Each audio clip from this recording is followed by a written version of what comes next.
अभी हमारी मौजूदगी है बरियो ग्रामवासी और ननौरा ग्राम पंचायत। आवाज उठाने में अगर एफआईआर होगा तो मैं चैलेंज करता हूं कि थाना प्रभारी महोदय हमारे ऊपर 101 क्या एफआईआर के 100 एफआईआर करेंगे, लेकिन हम आवाज उठाएंगे। जब हमारा मनीष दूर राज्य के मुख्यमंत्री से लड़के वो अपना जब विजय प्राप्त कर लिया तो इन लोग चोर से हमको लड़ने का औकात नहीं है।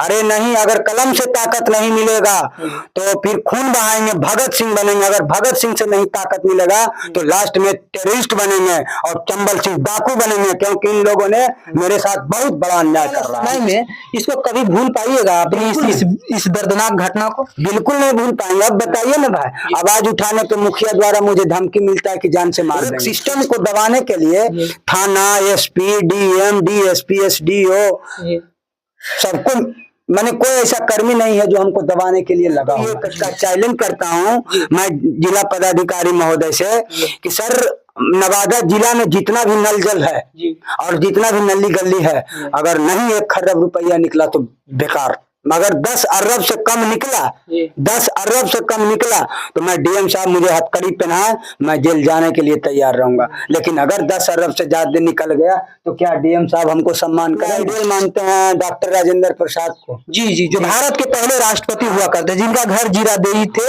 जी, सुभाष चंद्र बोस को सुभाष चंद्र बोस ने कहा था कि तुम मुझे खून दो, मैं तुम्हें आजादी दूंगा। मैं ननौरा ग्राम पंचायत की जनता से और वार्ड नंबर 8 की जनता से कहता हूँ कि तुम मुझे साथ दो, हम तुम्हें न्याय दिलाएंगे, हम तुम्हें न्याय दिलाएंगे। ये आपका संकल्प है कि आप लोग मुझे सपोर्ट कीजिए, हम न्याय दिलाने का पूरा प्रयास करेंगे। पूरा क्या ले लेंगे, उससे मुंह से रोटी छीन लेंगे, कहेंगे ये मेरा हक है, हमको इस हक दो कहेंगे। अगर नहीं न्याय मिलेगा तो मेरा सिर्फ 2 ही ऑप्शन है, या तो कलम या तो टेररिस्ट। सबसे पहले सर, अगर इस अनशन पे बैठे थे, उससे पहले जब शुरुआत किए थे, सुने खबर आई थी कि 1 साल पहले भी अनशन पे आपने अनशन दिया था, तब क्या कह करके आपको अनशन तोड़वाया गया और फिर बैठे तो क्या बोलकर अनशन तोड़वाया गया? तो नमस्कार, प्रणाम, मैं वैभव कुमार सक्सेना और आप देख रहे हैं वक्त की आवाज 2020। अभी हमारी मौजूदगी है बरियो ग्रामवासी और ननौरा ग्राम पंचायत के अंदर वार्ड संख्या 8 में जितेंद्र कुमार जी वार्ड है वार्ड संख्या 8 के, उन्हीं के घर में मेरी मौजूदगी है। और मैं इनको बता दूं, ये कोई पहचान के मोहताज नहीं, लगातार 2 से 3 महीने से ये धरना प्रदर्शन पर बैठे हुए हैं, यानी आमरण अनशन पर बैठे हुए हैं। अनशन पर बैठे थे, लेकिन इनको बहुत से पॉलिटिकली लोग आए, इनको समझाए, मनीष कश्यप जी भी इनके यहाँ आए, उन्होंने इनको समझा बुझा करके अनशन तोड़ने का काम किए और बहुत से आश्वासन दिए कि नहीं, अब से ऐसा नहीं होगा, ऐसा होने ही नहीं देंगे। लेकिन अब विशेष बातचीत करने के लिए इनसे आए हैं कि इनको फिर से धारा 107 और 113 के तहत इनको फिर से मुकदमा चलाया गया है। यहाँ के मुखिया प्रतिनिधि जो हैं वो 18 तारीख को मनीष कश्यप आते हैं और 18 तारीख को शाम को थाना में रिपोर्ट लिखाया जाता है और रिपोर्ट के दौरान इनको ये कहा जाता है कि ये धोखाधड़ी करते हैं, ये हिंसा फैलाने के आरोप में इन पर केस किया जाता है। सबसे पहले सर आप पर एफआईआर किया गया, इस पर क्या कहिएगा? एफआईआर तो किया गया, वो तो एफआईआर अब अनुमंडल पदाधिकारी जानेंगे या नहीं तो थाना प्रभारी जानेंगे, या तो थाना प्रभारी बिक चुके हैं पदाधिकारी के हाथ में। कहना तो यही है और तो नहीं कुछ कहना है। क्योंकि आप बताइए पत्रकार महोदय, क्या आवाज उठाने में अगर एफआईआर होगा तो मैं चैलेंज करता हूं कि थाना प्रभारी महोदय हमारे ऊपर 101 क्या एफआईआर के 100 एफआईआर करेंगे, लेकिन हम आवाज उठाएंगे तो उठाएंगे। सर आवाज उठाते हैं, बहुत से आज के 21वीं सदी का दौर है, कहा जाता है डिजिटल मीडिया है, आपके पास सारा फैसिलिटी उपलब्ध है। मीडिया एक ऐसी स्तंभ है सर जो क्या कहते हैं, संविधान का चौथा स्तंभ माना जाता है, लेकिन उसको भी दबाने का कोशिश किया जाता है। आजकल मीडिया भी एक गोदी मीडिया बन गया है, आप खबर को देखकर चलाया जाता है, उसको एक बार रिव्यू किया जाता है। आपको याद होगा, और याद नहीं है तो मैं दर्शकों को बता दूं कि 25 जून 1975 को जब भारत के तत्कालीन प्रधानमंत्री श्रीमती इंदिरा गांधी ने देश में आपातकाल की घोषणा की थी, तब उनके छोटे बेटे संजय गांधी ने अपने हाथ में कमांड लिए थे और उस समय सूचना एवं प्रसारण मंत्री आईके गुजराल हुआ करते थे, यानी इंद्र कुमार गुजराल उस समय सूचना एवं प्रसारण मंत्री थे। उस समय भी ये मुहिम चला था कि जो भी खबर चलेगा उसके पहले उसको पहले सरकार देखेगी, उसके बाद सूचना एवं प्रसारण मंत्री के पास वो खबर जाएगा और उसे डिटेल से विस्तार किया जाएगा। वैसा ही माहौल 21वीं सदी में भी आ गया है। मोदी जी कहते हैं कि अब लोग स्वतंत्र है, मैंने बहुत से डिजिटल बना दिया है हर चीज को, हर पत्रकार डिजिटल हो गए हैं, खबर डिजिटल दिखाया जाता है, लेकिन वो जमीनी स्तर पर उतर नहीं रहा है सर। बिहार का नहीं, बिहार में वो जमीनी स्तर नहीं उतर रहा है। जी। इसलिए बिहार में नहीं उतर रहा है कि एक मैं आज हाल के अंदर में आज से 4 दिन 5 दिन हो रहा है। अब बताइए पत्रकार लोग को, जबकि लोकतंत्र का चौथा स्तंभ होता है मीडिया जी, और पत्रकार लोग को भी वीडियो बनाने में या पत्रकारिता करने में अब स्कूल में रोक लग गया है। जी, देखा स्कूल का नोटिस आया था सरकार का कि अब स्कूल में एंट्री नहीं होगा। अब क्यों नहीं होगा इस पर भी हम आपको पूरी खबर दिखा देते हैं, क्योंकि सूचना एवं प्रसारण मंत्री द्वारा सरकार का एडवाइजमेंटेज होने के बाद ये खबर चला था कि अब जो ही खबर होगा, अब पत्रकार बिना इजाजत के स्कूल में परमिशन के अलाउ के बिना स्कूल में एंट्री नहीं मिलेगा। तो सबसे पहले इस खबर को कैसे देखते हैं सर, क्योंकि पत्रकार एक ऐसा चीज है, पत्रकार जो होते हैं एक निष्पक्ष खबर दिखाते हैं, लेकिन उसको भी अब रोक लगाया गया है कि अब स्कूल में परमिशन नहीं है। फिर कुछ दिन में आएगा कि नेता से आप सवाल जवाब नहीं कर सकते हैं, उसके बाद आएगा कि आप उद्योगपतियों से सवाल जवाब नहीं कर सकते हैं। धीरे धीरे सब चीज पर बैन किया जा रहा है। इसको आप कैसे देखते हैं? माननीय मुख्यमंत्री जी के राज में ये जंगल राज हो रहा है धीरे धीरे। लेकिन नीतीश कुमार तो कहते हैं जंगल राज। याद कीजिए आज से 20 वर्ष पहले जब लालू यादव और राबड़ी देवी की सरकार हुआ करते थे, तब जंगल राज का मुहिम चलाते थे। और पहले जब नीतीश कुमार आते हैं बीजेपी आरजेडी की तरफ, तब कहते हैं कि नहीं जंगल राज नहीं है, लेकिन जब बीजेपी की तरफ जाते हैं तो ये सवाल उठाते हैं कि जंगल राज को याद कीजिए। इस पर जंगल राज नहीं है कैसे? आई ना नीतीश कुमार, हम तो बोल रहे हैं ऑन कैमरा, मैं ऑन कैमरा बोल रहा हूँ। अब मुझे अगर किसी प्रकार की डर है तो मेरे सामने नीतीश कुमार बैठे, मैं उनको स्वागत करूंगा और स्वागत के साथ कहूंगा कि देखिए आपका एक एक ब्लॉक में बताइए 1,46,456 रुपया गबन होगा और वहां का पदाधिकारी कान में रुआ लेके बैठा रहेगा। बताइए क्या करते हैं डीएम साहब? अच्छा ये बताइए, गबन तो हो गया, आपके सुनने वाला कोई नहीं है, कहने वाला कोई नहीं है, आप लगातार सवाल उठा रहे हैं। वो कहावत है ना कि अगर एक आदमी अगर चाह ले तो पूरा इतिहास को बदल सकते हैं, लेकिन वही आदमी को अगर घर से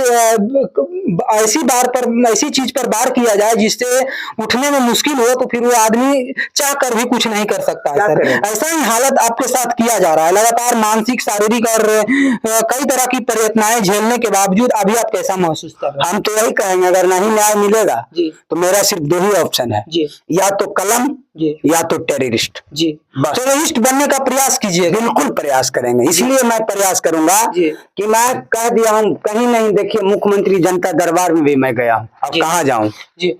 तो देख लीजिए दोस्तों, ये मुख्यमंत्री जनता दरबार के पास का ये कागज दिखला रहे हैं बाट साहब जितेंद्र जी हैं, जो दिखला रहे हैं कि यहाँ का जो मनोनीत है, मतलब खबर है, उसके लिए हम जनता दरबार तक का दरवाजा खटखटा चुके हैं, लेकिन यहाँ सुनने वाला और समझने वाला कोई नहीं है। अब ये जाएंगे कहाँ? क्योंकि यहाँ का जो जितने भी बड़े पदाधिकारी हैं, चाहे वो कर्मचारी हैं, पदाधिकारी हैं, या फिर बड़े बड़े अफसर या गैजेटेड अफसर हैं, वो सभी मिले जुले हैं, सभी मिली भगत है। क्या है सर, इस पर डिटेल बताइए। बिल्कुल बिल्कुल। जब मुख्यमंत्री जनता दरबार मैंने किया, वहां से जांच कमेटी गठित आया, उन लोग नहीं कार्रवाई किया, तब मैं हाईकोर्ट गया। ये देखिए हाईकोर्ट जाने के बाद आपने तरह तरह के, आप बोले कि अनुमंडल में आवेदन दिए, आपने बोले कि हम डीएम के पास आवेदन दिए, लेकिन इन सारे लोगों, कहा जाता है कि डीएम और एसपी को सही गलत का परख होता है, वो बिना सही गलत परख किए हुए किसी पर एक्शन लेते ही नहीं है, और अगर गलत होता है उसको गलत कहते हैं।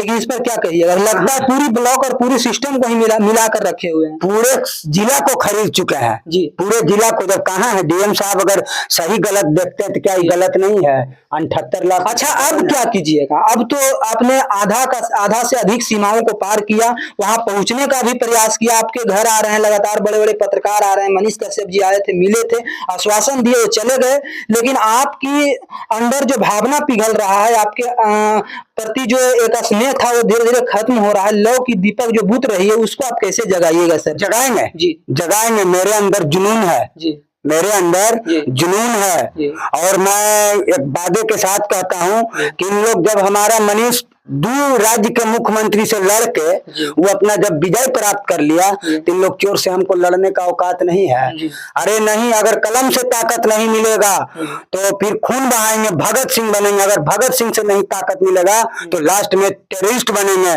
और चंबल सिंह डाकू बनेंगे, क्योंकि इन लोगों ने मेरे साथ बहुत बड़ा अन्याय कर रहा है, बहुत बड़ा अन्याय। आपने बोले कि 2 लोगों पर FIR किया गया, किन किन लोगों पर किया गया और वो किस किस पद पर थे? अब बताइए, आप यही देखिए पत्रकार महोदय, महोदय जी। मेरे पास है तरीका।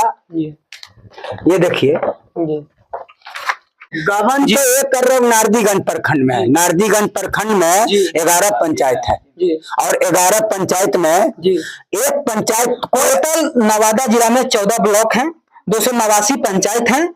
और आपने बोला कि 1 अरब से अधिक रुपया का गमन सिर्फ नारदीगंज पंचायत में किया गया है। नारदीगंज प्रखंड के 11 पंचायत 11 पंचायत मिला करके 1,46,00,000 जी। तो आपको बता दें नारदीगंज के अंदर 11 पंचायत हैं प्रखंड के अंदर, और 11 पंचायत के अंदर 1,46,00,000 रुपए से अधिक का गमन किया गया है।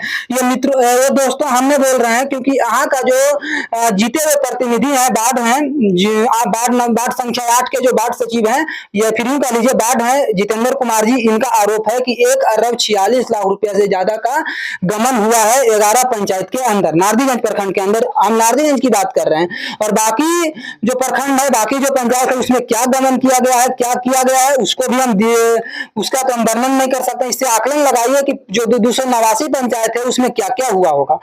सर, यहाँ तक पहुंचने के बाद क्या लगता है, आशा की किरण जागेगी और आगे का प्रयास कीजिएगा कि हम विजय होगा? क्योंकि विजय के अलावा तो अब कोई दूसरा रास्ता है नहीं। बैकअप होइएगा तो एक मानसिक और पीड़ित झेलने के बाद इंसान, अब यहाँ से तो बैकअप नहीं, मुझे नहीं लगता कि आप पीछे हटने वाले हैं ना। जी, पीछे नहीं हटेंगे, हम लड़ेंगे उन लोग के साथ की। जी, उन लोग के साथ हम बिना उन लोग को हवालात का चखाए हुए हम थोड़े अमन चैन से बैठेंगे, क्योंकि राशि निकासी करने घड़ी भी पंचायत सचिव का सिग्नेचर होता है, मुखिया का सिग्नेचर होता है, वीडियो अनुशंसा, और एमबी ऐसा ही बना दिया गया, और एमबी ऐसा ही बना दिया गया। ये देखिए, इस रूप से एमबी बनाता था और राशि निकलवाता था। जी, साक्ष्य है इसका। जी जी। तो मित्रों, ये देखिए एमबी जो बनाया गया है, ये देखिए फॉल्स बनाया गया है। आप देख सकते होंगे, इस तरह से बनाया जाता है, और इस तरह से बनाने का मकसद ये होता है कि ये कहावत आपने सुने होंगे कि अंधेरा नगरी और चौपट राजा का कहानी है, और इसी तरह के यहाँ का जनता को मूर्ख बनाने का प्रयास भी किया जा रहा है। और प्रयास ही नहीं किया जा रहा है, यहाँ का लूटने का प्रयास किया जा रहा है, क्योंकि जो सार्वजनिक संपत्ति होती है उसमें पब्लिक का अधिकार होता है, उसमें पब्लिक प्रतिनिधित्व होकर के अपना वोट मताधिकार से जीत करके इस लेवल तक पहुंचते हैं। लेकिन अगर वहां के जो पदाधिकारी होते हैं, जो बड़े बड़े अफसर होते हैं, वो भी अगर घोटालेबाज हो जाएं तो इसको आप कैसे देखते हैं? आप अपनी कमेंट में जरूर दीजिएगा। आप तब तक के लिए वीडियो में बने रहिए और हम विस्तार से और वीडियो को हम आगे बढ़ाते हैं। सबसे पहले सर, अगर इस अनशन पे बैठे थे, उससे पहले जब शुरुआत किए थे, सुने खबर आई थी कि 1 साल पहले भी अनशन पे आपने अनशन दिया था, तब क्या कह करके आपको अनशन तोड़वाया गया, और फिर बैठे तो क्या बोलकर अनशन तोड़वाया गया? उस समय एसडीएम साहब आए जी, डीपीआरओ साहब आए जी, उनका वीडियो है मेरे पास जी। वो बोले जी कि मैं 21 दिन का मैं आपसे टाइम मांगता हूँ जी, 21 में पूरा जांच प्रक्रिया किया जाए। हाँ, 21 दिन के टाइम में वो बोले कि मैं 3 वार्ड को क्यों जांच करूंगा? जी, करूंगा तो टोटल वार्ड का जांच करूंगा। वो बोले मैं 3 वार्ड को क्यों जांच करूंगा तो निनौरा ग्राम पंचायत में 13 वार्ड है, 13 वार्ड को जांच करूंगा। और मुझे 21 दिन का टाइम लीजिए, जांचों उपरांत जो पदाधिकारी दोषी पाए जाएंगे, जिस पर कार्रवाई की जाएगी। उनका वीडियो भी है, उस पे मैंने आमरण अनशन तोड़ा। 21 दिन हो गया। कब बैठे थे? फर्स्ट अटेम्प्ट 7/2024 को बैठा था, पहली अनशन था। उसके बाद जब एसडीएम साहब आए, अनशन तोड़वा दिए, तो क्या लगा था कि न्याय मिलेगा? सभी को यही लगा होगा कि न्याय दिलवाएंगे, आश्वासन दे चुके हैं, क्योंकि 21 दिन का टाइम लिए हैं। 21 दिन बीत गया, 3 सप्ताह बीतने के बाद फिर क्या रिएक्शन आया सर? 3 सप्ताह बीतने के बाद हमको डीपीआरओ साहब बुलाए, मैंने गया वहां पे। हम बोला सर आज 21 दिन हो गया है। बोला कि जो हो गया तो क्या हुआ, अभी 72 घंटा टाइम बचा हुआ है, 72 घंटा में बहुत कुछ हो जाएगा। हम बोले ठीक है सर। फिर जब मैं कल देखा तो बताइए पत्रकार महोदय, फिर डीपीआरओ क्या जांच किए, और ये जांच रिपोर्ट आरटीआई मांगा, यही जांच रिपोर्ट पर उन लोगों ने केस कर दिया। और जब भी वो केस किया तो जानते हैं किस पे केस किया? बेचारा जिसको खाने का रोजी नहीं है। किस पे केस किया? नाम क्या है? वार्ड और वार्ड सचिव। वार्ड सचिव का नाम क्या है? वार्ड का नाम है मुंगिया देवी, उनको 70 साल उम्र है। और वार्ड सचिव का नाम है राहुल कुमार, किस वार्ड के हैं वो वार्ड नंबर 1 का है जी। और उन पे किस कारण किया गया था? उन पे इसलिए कारण किया गया उन पे केस जी। क्योंकि वो बोलता है कि पैसा तुम निकाला, जबकि ये स्पष्ट रूप से दर्शाता है जी। कि पैसा देने घड़ी भी माननीय मुखिया महोदय अनुशंसा करते हैं। देख लीजिए आप जी, ऑन जी। कैमरा। जी जी, ऑन कैमरा दिखलाइएगा। कैमरामैन वालों से मैं विनती करना चाहूंगा कि इसको दिखलाइए। मुखिया जी जो होते हैं वो इस पर दस्तावेज पर दस्तखत करते हैं, उसके बाद प्रक्रिया आगे बढ़ती है। लेकिन यहाँ का जो नियम और कानून है शायद अपने ही तरीके से चलाए जा रहे हैं। इस पर ना तो कानून का डर है, ना तो प्रशासन की डर है, ना इस पर किसी का नेता का नजर पड़ रहा है, ना कोई पॉलिटिशियन का। क्योंकि वोट आते हैं, समय आते हैं, तो सभी लोग अपना हाथ जोड़कर विनती करके घर का बेटा है, घर का नेता है, ये कह करके वोट मांगते हैं। लेकिन उसके बाद कोई सुनने और कोई समझने वाला लोग है नहीं। इसीलिए कहा गया था कि भारत एक लोकतांत्रिक देश है, यहाँ स्वतंत्र रहिए, अपना मर्जी से मत का अधिकार कीजिए, दीजिए। लेकिन ये जो सिस्टम है वो दिन प्रतिदिन बदलती जा रही है, और बदलने का मुख्य उद्देश्य क्या है? जीता जागता उदाहरण है, सदस्य हैं और ननौरा ग्राम पंचायत में इनका पंचायत पड़ता है। इन्हीं के उदाहरण से आप समझिएगा कि यहाँ का जो बिहार का जो स्थिति है वो कैसे जर्जर बनाया गया है। पहले तो यानी यूं कह लीजिए, पहले चोरी करते हैं, फिर ऊपर से सीनाजोरी करने का भी प्रयास करते हैं। सर अब क्या कीजिएगा? बहुत से कठिनाइयों झेलने के बाद इस मुकाम तक पहुंचे हैं, तो अगर मान लीजिए सुप्रीम कोर्ट भी आपको फटकार लगा दिया, तो वहां से क्या रिजल्ट निकल कर? वही ना बोला पत्रकार महोदय कि मैं टेररिस्ट बनूंगा। फिर जब सुप्रीम कोर्ट फैसला नहीं देगा तो फिर क्या करूंगा? जी, तो क्या लगता है टेररिस्ट बनने के बाद आपको सारी समस्या का समाधान हो जाएगा? समाधान होगा। फिर सीधे कहेगा कि कलम का ताकत नहीं। यहाँ है जो माननीय मुख्यमंत्री जी के राज में जनता का राज नहीं है, यहाँ कलम का राज है। पदाधिकारी लोग कलम से बार करते हैं, और जब पदाधिकारी लोग कलम से बात करते हैं तो अपना बाप का जागीर समझ रखे हैं। हर एक जगह कोई ऐसा विभाग नहीं है। अच्छा बताइए, खबर ये आती है कि जब कभी कभी मुखिया पे ही घोटाला लगता है, वार्ड पे ही घोटाला लगता है, लेकिन आपको जिस तरह से प्रयत्न मानसिक और शारीरिक रूप से प्रयत्न किया जा रहा है, मतलब आपको मानसिक और शारीरिक रूप से परेशान किया जा रहा है सर, उससे आप आने वाला समय में इसको कभी भूल पाइएगा अपनी इस दर्दनाक घटना को? बिल्कुल नहीं भूल पाएंगे। अब बताइए ना भाई, आवाज उठाने पे मुखिया द्वारा मुझे धमकी मिलता है कि जान से मार देंगे। अब ये देखिए, उसको कोर्ट में हमने सन्हा किया है। जी देखिए कोर्ट में कब मैंने सन्हा किया है। आपको कॉल आया था कि जान से मार देंगे या नोटिस मिला था? नहीं, गाली गुप्ता किया था बाजार में। ये देखिए कोर्ट पे 3/9/2024 को हमने सन्हा किया है। 3 सितंबर को। 3 सितंबर को। और ये देखिए माननीय एसडीओ साहब 18/10/2024 को मेरे ऊपर 107 लगाया, जबकि मैं कोर्ट में ऑन कैमरा देखिए कोर्ट में सन्हा करने किया। यहाँ का जो स्थिति है मित्रों, मैं बता दूं कि बहुत ही जर्जर किया गया है। अभी हम आपको दिखाएंगे बारी बारी से। ये इतने परेशान है, इतना परेशान है कि ये कभी भी मानसिक और शारीरिक, अगर कोई दूसरा व्यक्ति होता तो शायद इस जर्जर स्थिति से निकलने का भी प्रयास करता और शायद यहाँ से बैक लेता और अपनी दिशा दशा को बदलने का भी प्रयास करते। लेकिन ये एक संकल्प आदमी है, ये इन्होंने बदलने का प्रयास नहीं किया, इन्होंने इस जर्जर स्थिति से लड़ने का प्रयास किया। क्योंकि सिकंदर वही होता है जो हर मुश्किल परिस्थिति को झेल ले।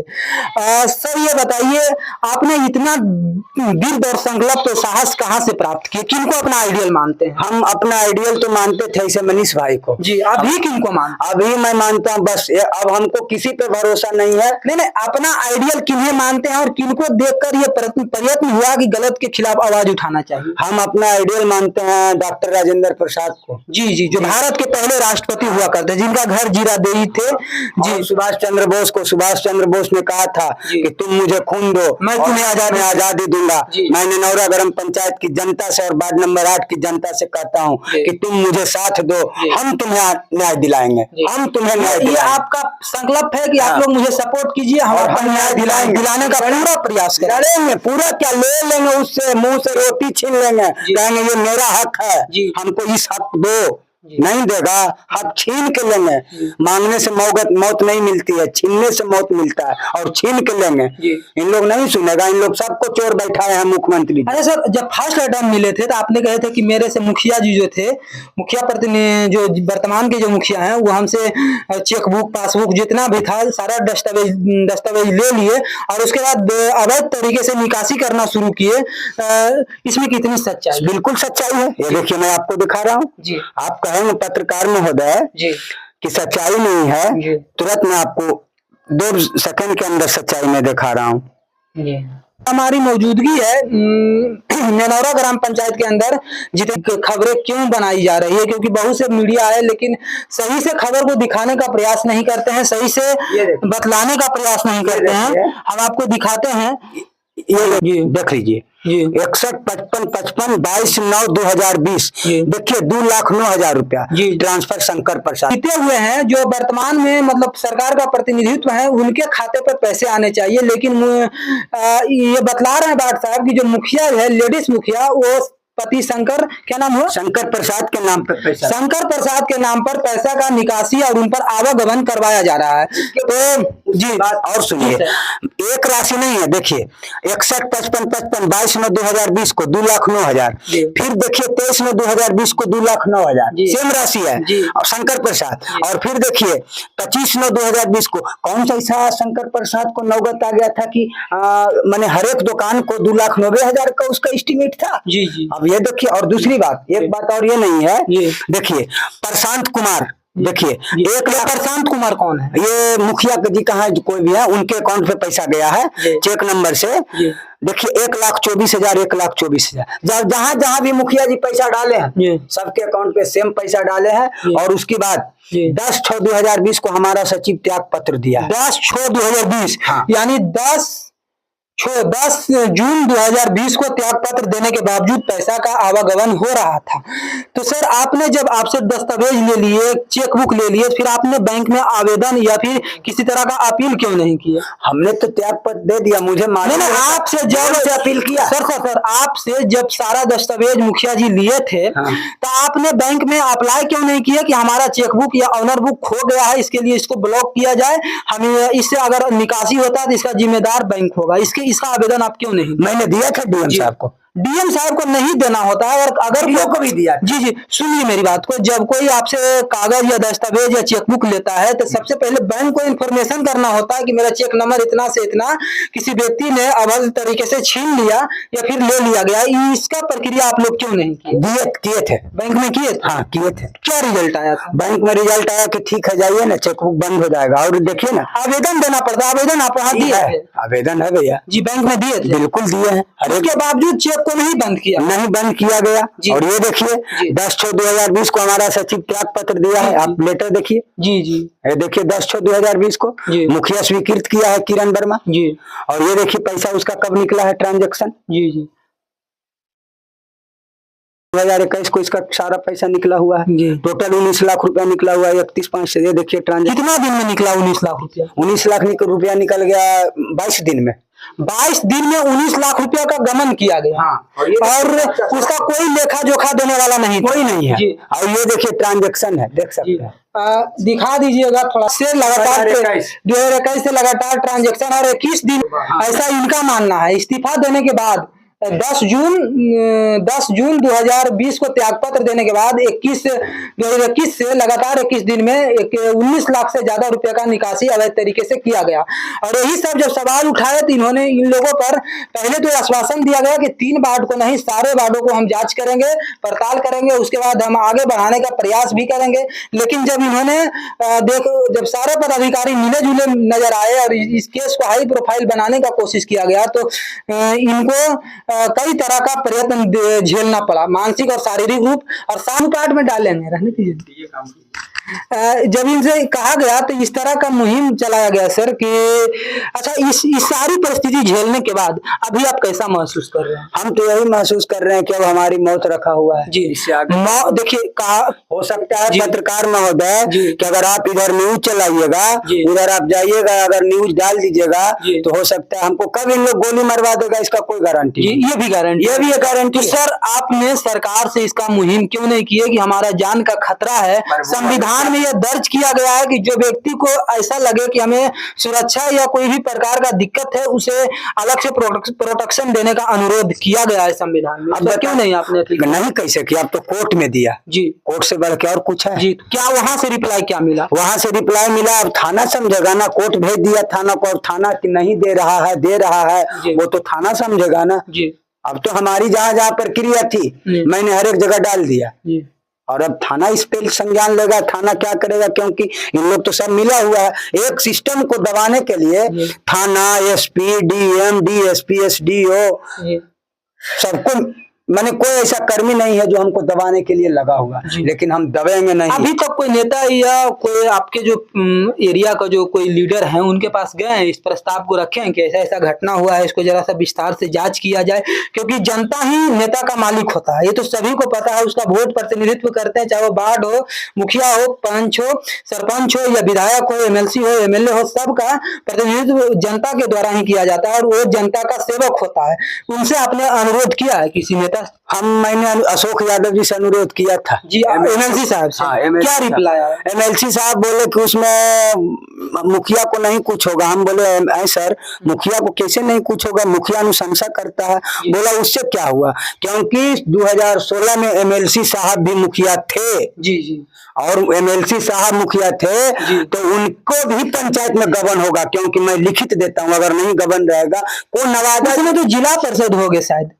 नहीं मुखिया थे, मुखिया भी थे और जिला पार्षद भी थे, दोनों पद पर थे जी। उनका कम्युनिटी थी मुखिया जी, और वो थे जिला पार्षद। जी, हमको जहां तक जानकारी थी कि वो जिला परिषद 2016 में थे और वो उसमें हरजन सीट होगा, तभी ना वो कम्युनिटी को खड़ा किया और मुखिया का भी फायदा उठाना का प्रयास किया। दोनों फायदा उठाए। मैं तो ये चैलेंज करता हूँ मैं जिला पदाधिकारी महोदय से कि सर, नवादा जिला में जितना भी नल जल है और जितना भी नली गली है, अगर नहीं 1 खरब रुपया निकला तो बेकार, मगर 10 अरब से कम निकला, 10 अरब से कम निकला तो मैं डीएम साहब मुझे हथकड़ी पहनाए, मैं जेल जाने के लिए तैयार रहूंगा। लेकिन अगर 10 अरब से ज्यादा निकल गया तो क्या डीएम साहब हमको सम्मान करेंगे? नहीं करेंगे, क्योंकि वो चोर बैठे हुए हैं। आईजी अगर एक चीज और बता दें मित्रों कि अगर कोई यहाँ पे फॉरवर्ड लोगों का ये मैटर रहता है या कोई और स्टैंडर्ड क्वालिटी में होती तो इसको जरूर जांच किया जाता, इसको पड़ताल किया जाता।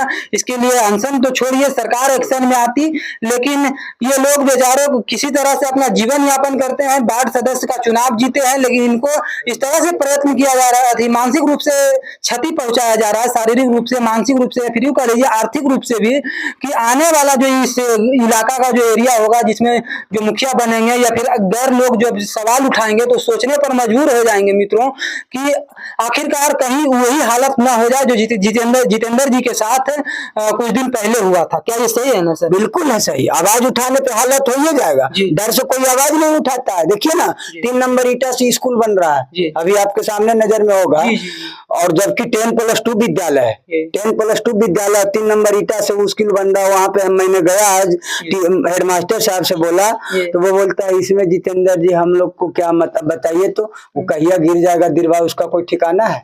जाके आप ऐसे हाथ करिए, ऐसे मारिए, देखिए फट से टूटेगा। लेकिन इस पे डीओ साहब को मैंने फोन किया, देखिए कितनी बार मैंने डीओ साहब को फोन किया हूँ, लेकिन डीओ साहब इस पे कोई संज्ञान नहीं लिए, कोई संज्ञान नहीं लिए। क्या बोले, रिप्लाई क्या है? कोई रिप्लाई बोले इसमें हम क्या कर सकते हैं? अरे बच्चा पढ़ा रहे हैं आप, आपके अंडर में विद्यालय है, तो एचएम से बात हुआ था? हाँ। क्या बोले एचएम? बोले हमको इस सबसे नहीं कोई दिक्कत है, वो ठेकेदार समझेगा। बताइए, तो ठेकेदार समझेगा तो उसका जो देखभाल करने वाले, क्योंकि हर चीज का फंडेबल होता है, हर चीज में फंड आता है, जैसे स्वास्थ्य में, शिक्षा में, आपको यूं कह लीजिए व्यवसाय में, एग्रीकल्चर में, खेती बाड़ी में, तो सब चीज का अलग अलग क्राइटेरिया बनाया गया। ऐसा थोड़ी है कि शिक्षा विभाग में अगर किसी का फंड आया है तो उसको शिक्षा मंत्री या शिक्षा विभाग के जो पदाधिकारी, बड़े पदाधिकारी हैं, वो देखेंगे ग्राउंड लेवल पर। उनका साफ कहना है जी, उनका साफ कहना है कि स्कूल 5 साल में गिर जाए जी, फिर से उसका टेंडर होगा, फिर से उसका अथी होगा, फिर से हम लोग का कमाने का जरिया बना वो गिर जाए, गरीब का बच्चा मर जाए। तनी डीओ साहब आप अपना बच्चा को सरकारी स्कूल में पढ़ावेंगे, पढ़ा के देखे तो नहीं पढ़ाएंगे। उनका बेटा विदेश में पढ़ेगा और नेनौरा ग्राम पंचायत की जनता की लड़का और लड़की लोग बड़ियो हाई स्कूल में पढ़ेगी। जो ऐसा हाई स्कूल बन रहा है उसको 5 साल के बाद वो गिर जाएगा, उसमें 4 गो बच्चा मर जाएगा, डीएम संज्ञान में आवेगा, यह करेगा वह करेगा, मामला को दबा देगा, तो गरीब का बच्चा तो मरिए रहा है। कहाँ है एसडीएम साहब के बच्चा पढ़े तो बड़ियो स्कूल में। तो मित्रों, आप देख रहे थे वक्त की आवाज 2020। अभी हमारी मौजूदगी थी बड़ियो गाँव निवासी और जितेंद्र कुमार जी के पास। और यहाँ हम आपको बता दें, जितेंद्र जी लगातार आरोप लगा रहे हैं कि स्कूल में घोटाला किया गया, शिक्षा विभाग में घोटाला किया गया, शिक्षा को भी घोटाले के तरीके से देखा गया। और आपको बता दें कि यहाँ का जर्जर स्थिति था। और आप देख रहे थे वक्त के बाद 2020। आप मुझे दीजिए इजाजत। लाइक, सब्सक्राइब और शेयर करना मत भूलिएगा। और ऐसे वीडियो को देखने के लिए बेल आइकन को भी दबाइएगा। ये अभी दिखला रहे हैं कि एक दस्तावेज दिखला रहे हैं, आपको बता दें जितेंद्र जी। आप वीडियो में बने रहिए, हमारे साथ देखते रहिए हम, क्योंकि अभी हमारी मौजूदगी है नेनौरा ग्राम पंचायत में बरियो गांव के अंदर। और यहाँ का जो बात ये है कि इन्होंने कभी झुकने का प्रयास नहीं किया, डरने का प्रयास नहीं किया, और बेखौफ होकर के इन्होंने अपना काम को बेहतरीन तरीके से इन्होंने अपने काम को अंजाम देने का प्रयास कर रहे हैं सर। तो चैनल पर नए हैं तो इसे लाइक, सब्सक्राइब और कमेंट करना मत भूलिएगा। और साथ ही साथ में अगर किसी तरह का डाउट हो तो आप कमेंट से मेरा सवाल जवाब कर सकते हैं, मैं उसका पूरी तरह से जवाब देने का प्रयास करूंगा। दोस्तों एक चीज और बता देते हैं कि इस वीडियो में जो भी मैं दिखाऊंगा या बोलूंगा उसमें मेरा कोई दायित्व नहीं है, क्योंकि पब्लिक के द्वारा बोला गया, पीड़ित के द्वारा बोला गया ही शब्द को मैं उपयोग करूंगा। और ऑन कैमरा मैं इस वाणी को रखने का प्रयास भी करूंगा। मानसिक और शारीरिक रूप से झेलनाओं को झेलने के बाद अगर इस तरह का मनोबल से अगर परेशान किया जाए तो इससे अगला पीढ़ी को कैसे लड़ने का साहस दीजिएगा सर। कि अगर कोई वार्ड बनता है, अगर कोई मुखिया बनता है आपके समाज से या निचली पीढ़ी से, तो उसको आपके समाज या निचले वर्ग के पीढ़ी को राजनीति में आना हो, कैरियर बनाना हो, और इस तरह का प्रयत्न अगर झेलना पड़े तो आने से पहले लोग 1000 बार सोचेंगे बाट साहब कि अब कैसे हम राजनीति में कदम रखें। क्योंकि लगातार मोड़ मोड़ पर कठिनाइयां हैं, और इस तरह की कठिनाइयां दबंगगिरी और जो बाहुबली लोग होते हैं वो करते हैं, अक्सर अपनी मनमानी करते हैं, उनके लिए कानून की धज्जियां उड़ा देते हैं, वो कानून खुद बनाते हैं और कानून खुद मिटाते भी हैं। इस पर क्या कहिएगा?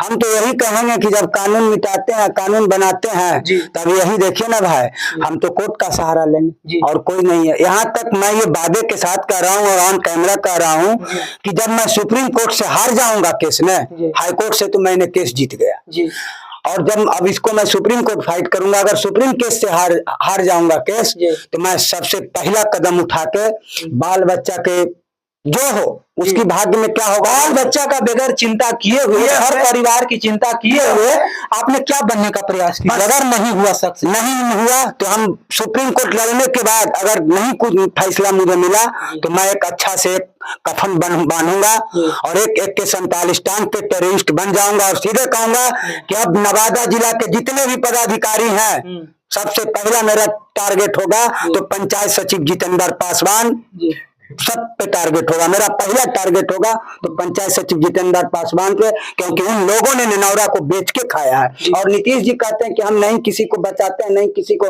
फंसाते हैं, तो आपका पदाधिकारी चोर है ना। अब बताइए, मुख्यमंत्री साहब आप ही का योजना है ड्रीम प्रोजेक्ट योजना, उसको बहुत शौक से वो चालू किए थे, हर घर नल, हर घर नली जल्दी, हर घर नली गली, उसमें 78 लाख रुपया गबन है एक पंचायत में। जी बताइए, ड्रीम प्रोजेक्ट था नीतीश कुमार मुख्यमंत्री योजना के अंतर्गत 78 लाख रुपया उसमें गमन किया गया है एक पंचायत के अंदर। और ऐसे ही ऐसे